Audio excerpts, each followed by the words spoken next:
Rick, how happy were you with the way your team came out, jumping out to that 18-point lead here? I was just happy they came out with a sense of urgency. The fact that, it's a Reading-Wilson rivalry, that's one thing. But, coming out with that sense of urgency, that's what I want to see from these guys. I think they really have to embrace who they are. They're a great group. They have to embrace their greatness and, come out and really make a statement every time they play. And not necessarily to the other team and the fans. That statement has to be to themselves. How happy are you with the defense? You forced over 20 turnovers in 3 quarters tonight. Yeah, that was beautiful, but we fouled too much. And we fouled, very far from the basket unnecessarily. But being able to cause those turnovers, really gave us a lot of pace in the game. A lot of them were live ball turnovers, which were beneficial and allowed us in transition. But we have to be better.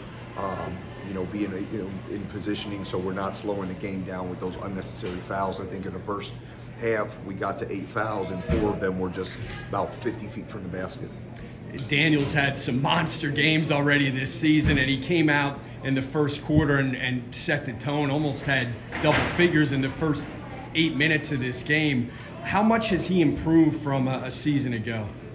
Daniel, the game has really slowed down for him, you know what I mean? So the pace of the game is in his favor. He never appears frazzled. He just has an extreme level of poise when he plays, and he's extremely efficient the way he picks his shots. When Daniel's playing on balance, he's unstoppable. Ruben had 2 big dunks for you in the third quarter. What's that energy like on your sideline when he throws those down?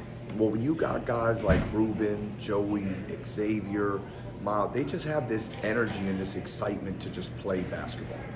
So when you have that type of passion, it's fun to coach, feed off that energy. And it was important because that second quarter, we really didn't present that energy in the game.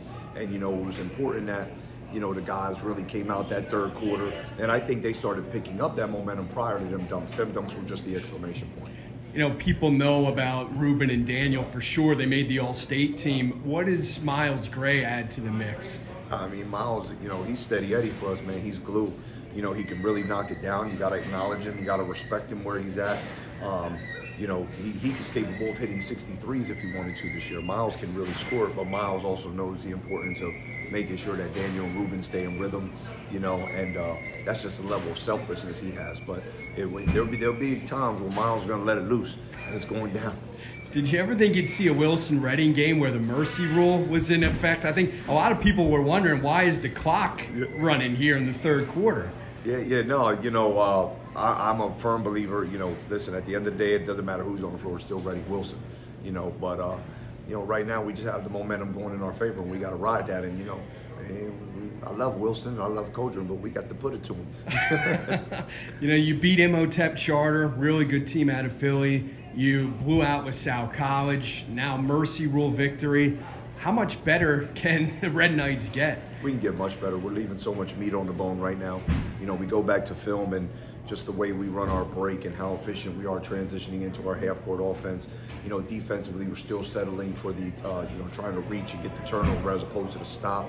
We're missing there's a lot of missed box-out assignments, things like that. So there's plenty of room for us to grow, and I think the guys are committed and ready to make that, take that step forward to get better. There's an old saying, no rest for the weary, and now you have Lower Marion coming up. How big of a test is that going to be? Once again, it's about our growth. I know that they present an amazing program, but if we continue on our progress, on our journey, I know that we'll be fine. Our guys just need to eliminate all the distractions, all the hype, and really just come out and focus on themselves. If we can do that, we'll be exceptional.